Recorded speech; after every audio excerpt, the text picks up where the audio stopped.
दोस्तों, अगर आपकी भी शादी हो चुकी है, आप एक पति पत्नी के रिश्ते में हैं, तो शायद ये हाईकोर्ट का फैसला सुनने के बाद आपका भी दिल टूट सकता है, आपके दिल को झटका लग सकता है। जी हाँ, देखिए आखिर हाईकोर्ट ने क्या कहा। मैं आपको पहले फैसला बताता हूँ, फिर पूरा केस बताऊंगा कि पूरा केस में सिनेरियो क्या था और हाईकोर्ट ने ये फैसला क्यों सुनाया। देखिए, दूसरे मर्द के साथ पत्नी का संबंध बनाना भी अपराध नहीं है। राजस्थान हाईकोर्ट की तरफ से ये फैसला सुनाया गया। और आखिर हाईकोर्ट ने ऐसा क्यों कहा कि अगर किसी शादीशुदा मर्द की पत्नी किसी दूसरे बाहर वाले शख्स के साथ संबंध बनाती है तो इसे अपराध नहीं माना जाएगा। और उल्टा पति की याचिका को हाईकोर्ट ने ये कहते हुए खारिज कर दिया। दरअसल पूरा मामला ये था, राजस्थान में एक पति ने अपनी पत्नी की किडनैपिंग का मामला दर्ज करवाया था। किसके ऊपर? जिस बाहर वाले शख्स के साथ उसकी पत्नी के संबंध थे ना, तो पति ने उस शख्स के ऊपर उसकी पत्नी के किडनैप का मुकदमा दर्ज करवा दिया। लेकिन मामला जब हाईकोर्ट तक पहुंचा तो पत्नी ने कहा कि उसका किसी ने किडनैप नहीं किया, बल्कि वो अपनी मर्जी से उस शख्स के साथ लिव इन रिलेशनशिप में रह रही, मतलब उसके साथ अपनी मर्जी से संबंध बनाए थे। बस फिर क्या, कोर्ट में ये बात सामने आते ही पति की याचिका को तो कोर्ट ने खारिज कर दिया। उल्टा राजस्थान हाईकोर्ट ने क्या कहा, जरा समझिए, गौर से सुनिएगा, ध्यान देने वाली बात है। मैं आपको line to line exact court का फैसला बताता हूँ। राजस्थान हाईकोर्ट ने कहा कि शादी से इतर जब दो वयस्क सहमति से संबंध बनाते हैं तो ये कोई कानूनी अपराध नहीं है। हालांकि इसे अनैतिक समझा जा सकता है, मतलब हम नैतिकता के हिसाब से माने अगर, तो ये गलत है कि यार पहले से ही शादीशुदा पति पत्नी है, फिर भी अगर पत्नी घर से बाहर किसी दूसरे मर्द के साथ संबंध बनाती है तो ये एक अनैतिक है, राइट। लेकिन ये कानूनन अपराध नहीं है। ध्यान देने वाली बात ये है, हाईकोर्ट ने पति की ओर से दायर उस याचिका को भी खारिज करते हुए कहा कि आईपीसी की धारा 497 के तहत व्यभिचार एक अपवाद था, जिसे पहले ही रद्द किया जा चुका सुप्रीम कोर्ट के द्वारा।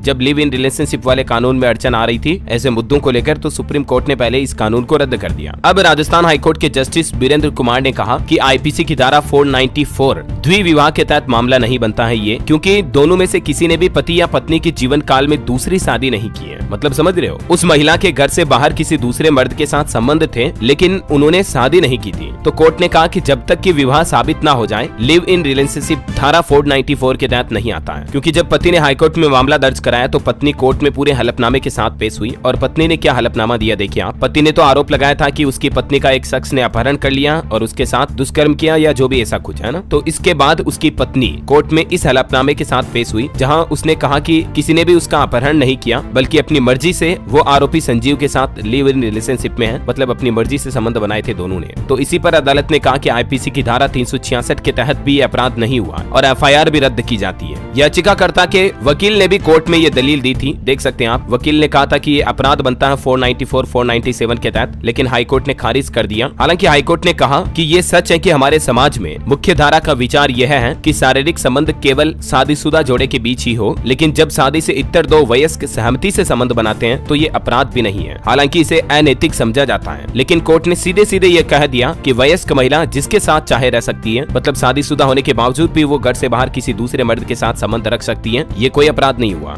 देखिए मतलब कितना ही अजीब सा फैसला हाईकोर्ट ने सुनाया। देखा जाए तो कानूनन ये फैसला सही है, लेकिन कोर्ट की ओर से सीधा सीधा कहा गया कि सहमति के साथ अगर दो विपरीत लिंग के वयस्क, यानी लड़की की उम्र 18 साल से ऊपर हो, लड़की की उम्र 21 साल से ऊपर हो, व्यभिचार के अपवाद के साथ अगर संबंध बनाते हैं तो ये कोई अपराध नहीं है, अनैतिक जरूर है। दोस्तों, पति पत्नी पर सुनाए गए इस फैसले के बारे में आप क्या कहना चाहेंगे, आपकी क्या राय है, कमेंट करके बताइएगा मुझे। और ऐसे ही नए नियम कानून कायदे